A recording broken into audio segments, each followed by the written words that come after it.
Hey, what's up, guys? Tugi here, back again, and welcome to the first episode of my Vegas Golden Knights franchise mode series right here on NHL 19. Now, you might be saying to yourself, man, you are a year late to this. This was last year's story, the Golden Knights. Well, I say to you, what better team is there to start off NHL 19 with?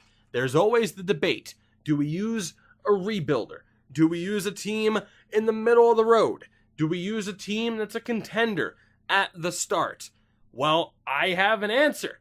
We use the team that could be defined as all three, especially depending on how the first season goes, and that would be the Vegas Golden Knights. We had no idea what they were going to be. Of course, in NHL 18, we'd use them as a rebuilder, but now, coming off of a Stanley Cup final appearance in their inaugural season, we look at the roster that they still have, but we don't know how it's going to play in 19. So again, they're the perfect team where we base what we do off of how the first season or two goes. Now, as far as the settings, owner mode is off. I explained this at the start of the Draft to Glory series as well, where unfortunately it's still not where I think owner mode could be to the point where it's worth using. The way certain, again, I use the word assets because I can't think of anything else, but the way things degrade way too quickly really ruins it and just makes it tedious. You know, your parking lots, your bathrooms, they just all fall apart too quickly. It really just becomes tedious. So I'd like to see them work on that, maybe change how quickly that stuff tends to break down, and it might make it a little bit more interesting. Computer trades are on, of course. Player morale is going to be on for this series. I want to experiment a little bit more around with how player morale works in 19 and whether or not it's worth using. I could tell immediately with owner mode on my test run that it wasn't worth using, but player morale, I'm not entirely sure. So that is going to stay on, as will morale meetings, the cap, and of course, fog of war, the big change. I'm leaving it on in every aspect for every other team, NHLers, AHLers, and of course, the draft. So as far as setting this up goes, injuries will be on as well to start things off, just to give this series a different flavor from the Draft to Glory series that we are running. And for the record, if you're not familiar with Draft to Glory, the other series that I've posted up alongside this for the start of NHL 19, it's more of a challenge series. No trades, no free agent signings, no major free agent signings. We only build up through the draft. If that intrigues you, the first two episodes are up on the channel alongside this one for you to check out. They do tend to be longer episodes though, so keep that in mind. That said, everything else that we are setting up here, I mean, it's pretty much good to go. Trade difficulty on hard because I hate myself. Fog of war, good to go. Auto scouting, though, will be set to both. And I also explained this at the start of the other series. And that is that after doing a little bit of testing with franchise mode with a buddy of mine, Bojo KO, you may have heard of him. Check out his channel if you haven't already done so. We both kind of discovered and settled on the fact that both is the way to go. So the AI will handle scouting, but once you get towards the trade deadline, the best thing to do is to step in and start handling things yourself to make up for wherever the AI might have been lacking. So that is how we are going to handle it for now, and I recommend you probably check it out in that way as well. Of course, you could set up Fog of War so that you have all the info on NHL players. I want a little bit of a challenge. And with that said, as well, I think we're pretty much good to go. The only thing we're going to do, yet again, is turn down the injury sliders because I have a feeling that they're going to be just a tad bit ridiculous. So we still want injuries to pop up, just nowhere near as crazy. We're going to drop it to a 15. We ran a 9 in NHL 18. Let's run 15 just to see what the major difference is in terms of frequency of injury and severity, for that matter. But as we get this underway, I'm not sure if this first episode will be the most eventful, because when I start a franchise mode like this and it's not a gimmick or a challenge series, I do like to keep the team the same. And especially, like I said, for this Vegas team, I'm going to be intrigued to see how we do, and I'm going to base what we do moving forward off of how we do in this first season. I'm not just going to immediately trade away all of our terrible players. And for the most part throughout this entire run, I'm not going to try to completely exploit the free agent list. I'm not going to try to exploit the AI. I mainly want to see if the trade logic is as good as advertised, which from what I've seen so far, it does look pretty solid. I'm not going to trade away someone that we find out is a draft bust and just be like, oh, well, I want to recoup my picks. I'm going to try to play this quote-unquote somewhat realistically. That's never going to happen because that's impossible to achieve because, again, as we've discussed so many times, what's realistic to one person isn't realistic to another. Tell me the Tyler Seguin trade was realistic in real life, of course. But, again, that's a whole nother discussion for a whole nother time. For now, we need to focus on getting this roster set up in the best way possible, and for the most part, it's looking okay, with the exception of the fact that Brad Hunt is going to be a healthy scratch. I want to find some way to call up Nick Holden to get him there. And forward-wise, is there anybody we want to send down? Carpenter, can definitely drop those guys down. And in the system, we're going to want to call up Belmar. And we do have the space to do so. So Carr and McKenzie are listed as fourth liners. They might not be the happiest at being down in the AHL, but we're doing what we can. And again, like I said, I'm intrigued to see what the morale system looks like here in 19. So for now, let's go best lines and see what we end up looking like. Who's the healthy scratch at the moment? So Hunt, Holden, and Lindbergh. Am I all right with Lindbergh being a healthy scratch? With how much we're paying Ryan Reeves, I probably should be. Again, that Ryan Reeves deal, I don't plan on immediately trading him. He's going to be here for the next 2 years. I'm intrigued to see how that goes. We could just run Belmar there. Maybe bump up Cody Eakin. Give him a little bit better of an opportunity. Although Carrier is also a fourth liner on the third line. So we can bump up Belmar as well. Maybe run Carrier as a center. I think he used to be a center. 65 faceoffs. Nosek, though, is a center. So that works itself out. Hopefully Nosek and Carrier can work well together. Otherwise, they might be dragged down just a tiny bit. The top six is still looking okay. Hopefully Tatar can deliver for us. Stastny, I'm going to bump up Stastny with how much we're paying him as well. 6.5 over 3 years at 32 years old. He's going to be here for the remainder of his prime. And who's the best center out of this trio? That would be Cody Eakin. So we're going to put Haula on the left, Eakin and Belmar. Defensively, we are pretty much looking good. I'd say so. I'd rather have Shea Theodore up there as he continues to develop, so that's looking fine. And then, of course, the goaltender, Marc-Andre Fleury at 33, Malcolm Subban as the backup.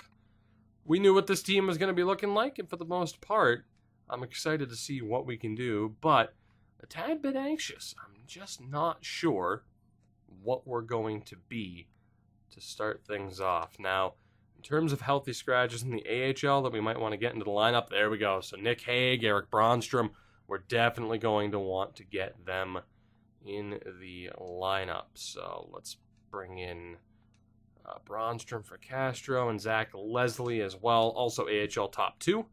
Let's get him out of the lineup for Rebuilding Hockey Town legend Nicholas Hague. Oh boy, Rebuilding Hockey Town. I got to admit, I was tempted. For long-time viewers, you're going to be disappointed to hear me say this, but I was tempted to maybe bring back Rebuilding Hockey Town in Vancouver.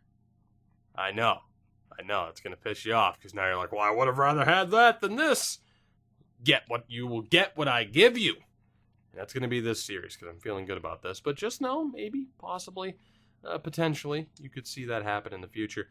We are going to need some AHL depth options. I'm just not sure where we're at contract-wise and if we have anybody to sign. It's going to be the big thing. It's definitely going to be a heavy setup episode. We'll get a little bit of simming done, I hope. We're actually at 50 contracts, so we must have players down in junior still. So we'll deal with that. Hopefully we don't deal with too many injuries down in the AHL. Let's clear out the trade block. We're not looking to do anything yet. we'll set this up if need be later on this season. Like I said, I just mainly want to find out how good this team is, or how bad this team is going to be with this sim engine. We don't yet know, and even though I've run some tests, I don't yet know if it's going to be similar to 18, where a team like Arizona can win the cup in the first 2 years. I'll be intrigued to see if that's the case. And if anything, if that is the case, we might have a better chance to be successful to kick things off. But with the full roster, the only thing we're left to do, we're not going to change captaincy or anything like that. We're fine. The only thing to do is to set up the scouting and to mainly make sure that we have the best scouts available in terms of overall. Now, we do have 3 spots. Someone like Fitzmaurice there will probably be fired. Let's take a look. And actually, we do have 3 spots. So we have our pro scouts. We have our pro scouts, North, Pacific, Atlantic. Do we not need a 4th? There's Pacific. I was going to say, pretty sure we need to change it up. Also, we're going to need to switch one of these scouts to Metro, which is fine. So let me make sure that there isn't a South. Pacific, Central, North, and Atlantic. Just let me double check that there isn't a South for the AHL. I don't believe there is. Okay, so that's good. We have all 4 there. Just to make sure we have a scout in every region. So AHL is set up and good to go. NHL-wise, we'll change one of you 2 to Metro. Not sure which. We'll figure that out later. And then scouting-wise, I think right now, again, best thing we can do is get the top 3 available scouts signed, regardless of their specialty. And we have quite a few B ratings. So Rob Clymer in the OHL. We'll look to sign him up. We also have Gabriel Hendricks. Of course, it's not just male scouts in the game. And we have... I'm going to go for Michael Raymond here for that B-. Although there is the B. Nope, Jalen Seabrook. Let's go for Jalen Seabrook. Let's do it. Hopefully we can sign the other 2 as well. I got to be honest, we already have someone that we could look to fire anyway. That being the D- Fitzmaurice. So, I hate to tell you, Matthew Fitzmaurice, but you are out of here. And US West, Russia. Let's go ahead and, I think we're going to ditch both of you, to be honest. I think we're going to ditch both of you. Both C- grades we will get rid of. Because here's the thing that you have to remember, of course, we can change the region for any of these scouts. So even if we bring someone in and their specialty is OHL, we might find that they still have a very high grade in the AHL, or not the AHL. Well, yeah, technically, the Q. I was going to say the Q, and then I read Raymond AHL. I'm sorry, damn it. Brent Lowe. Let's see if we can bring him in as well. So we're looking good as we try to essentially just make sure we have the best scouting staff that we possibly could. For now, we don't have much else that we have to change there. So let's go ahead and sim forward until we hear back from our scouts. So Clymer has signed. Good first step. Let's see, everybody else. Seabrook has accepted. Michael Raymond's accepted. I imagine we would have gotten everybody here. I've yet to have a scout decline. Hendricks has signed, and one more, Brent Lowe. Beautiful. So let's go ahead and take a look at the scouting staff yet again before we continue on. And then, of course, we'll take a look at the draft class and who is available. So we're up to 19, actually. Let's go ahead and look to sign one more scout. I think we're into the B- now, though. Unfortunately, we are. I'm not sure who we want to bring in. Chuck Peros. There's a European scout here, and Alexander Ovechkin. Well, that's decided as far as who we're signing. That's hilarious. There we go. Alexander Ovechkin. There we go. No worries. Perfect scout to bring in. And actually, let's see. Pro scouts here. Let's scout it out by that. So we have... Let's see. How do we want to do this? So Stumple, what are you the best at? Let's see. So, in fairness, actually, we can move people on to amateur. His best grades in the Atlantic and in the Pacific. So he's already in the Atlantic. That's perfect. Pettinger, best in the Central by far.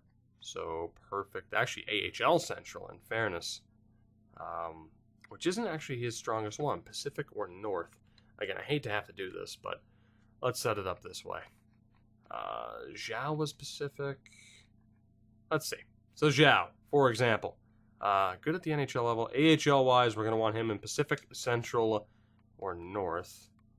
NHL-wise, best in the Pacific. Kidnar, best in the Pacific or Central. Already in the Central. Stumple, again, good in the Pacific or the Atlantic. Already in the Atlantic. So Viggetti, hopefully you're good in the Metro.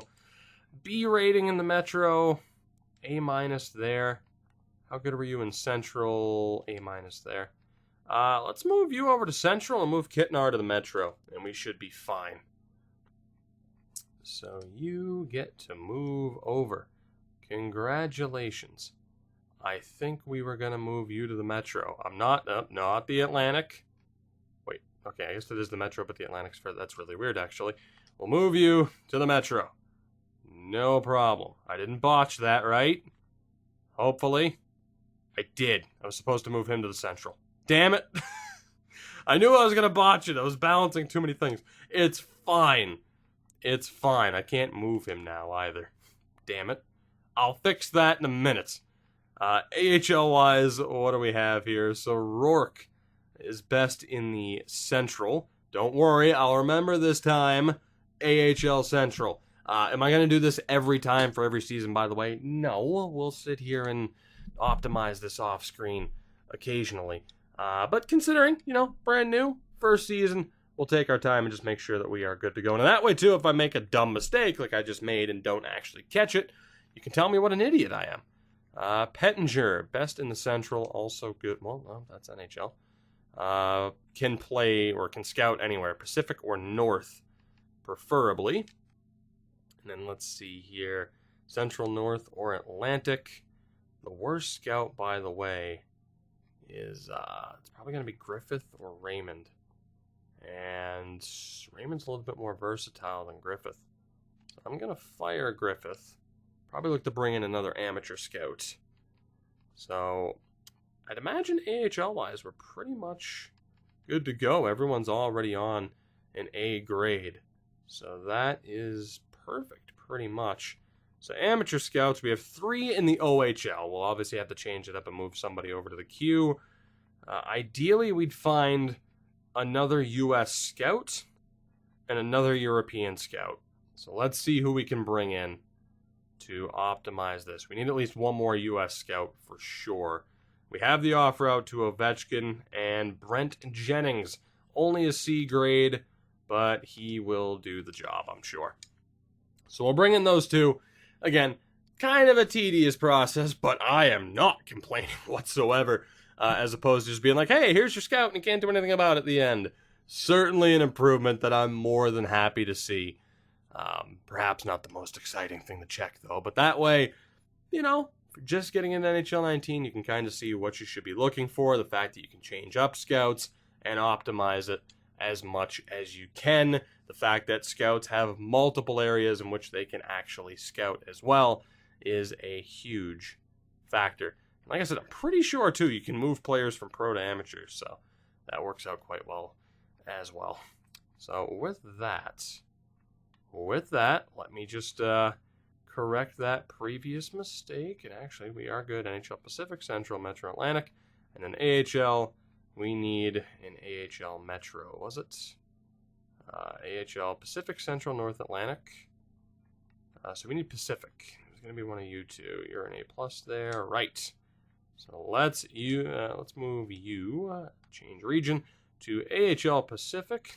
And we will pretty much be good to go. Like I said, we'll get a little bit of the simming done in this episode. We'll kind of get that early look at how the team is shaping up.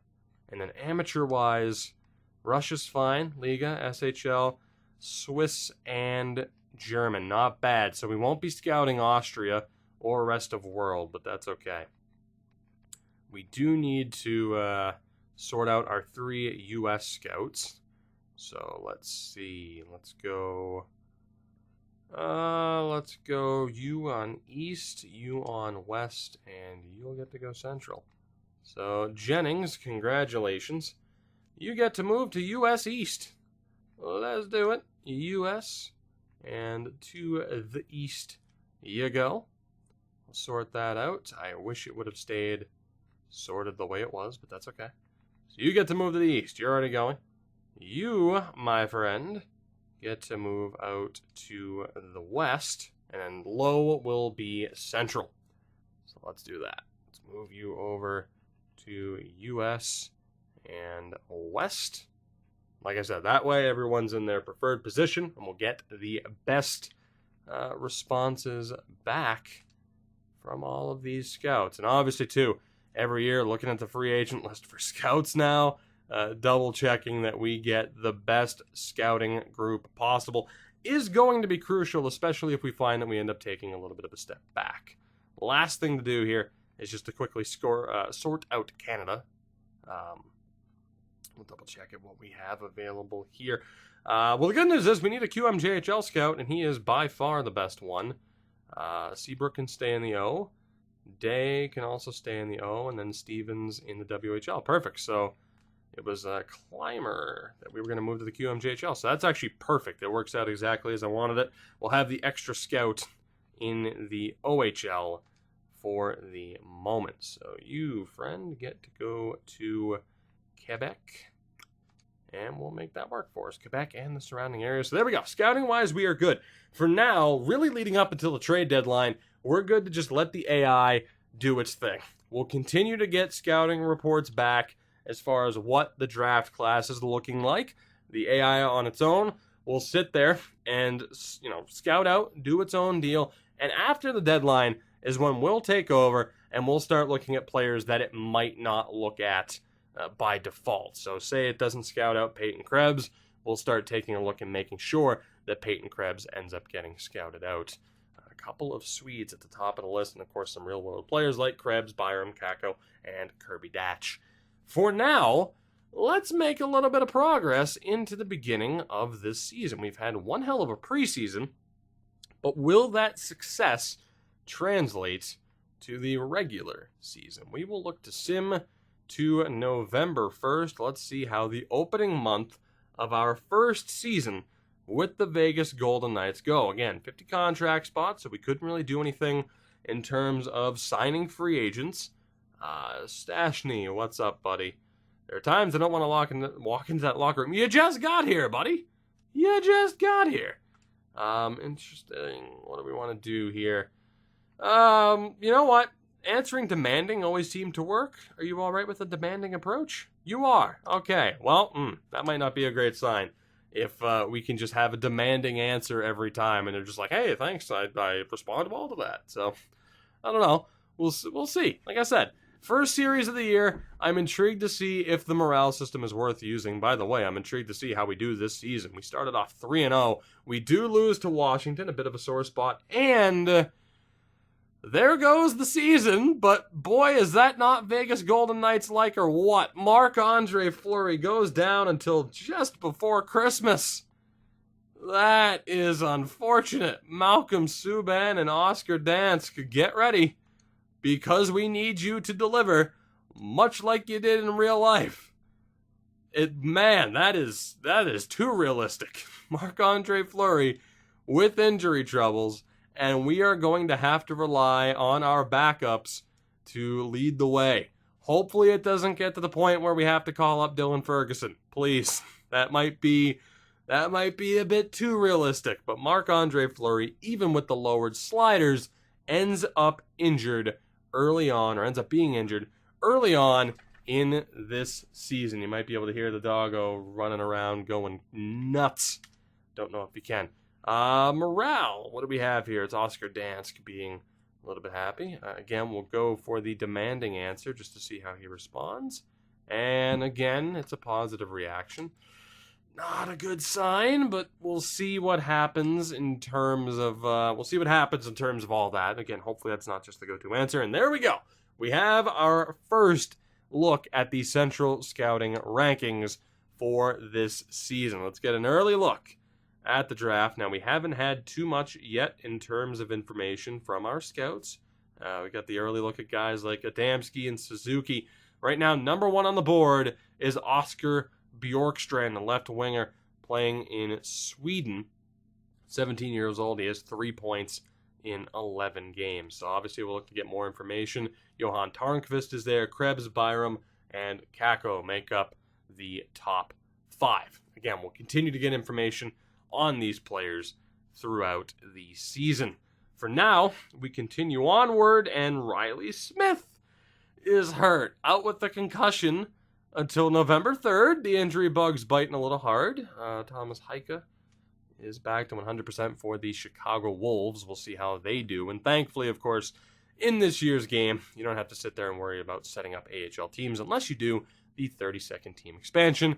Thankfully, now Vegas was Chicago last year. But like the St. Louis Blues, of course, their whole debacle of not having an AHL team, it was a bit weird. At the end of the first month, though, 8-4. The big news here, of course, the injuries to Fleury.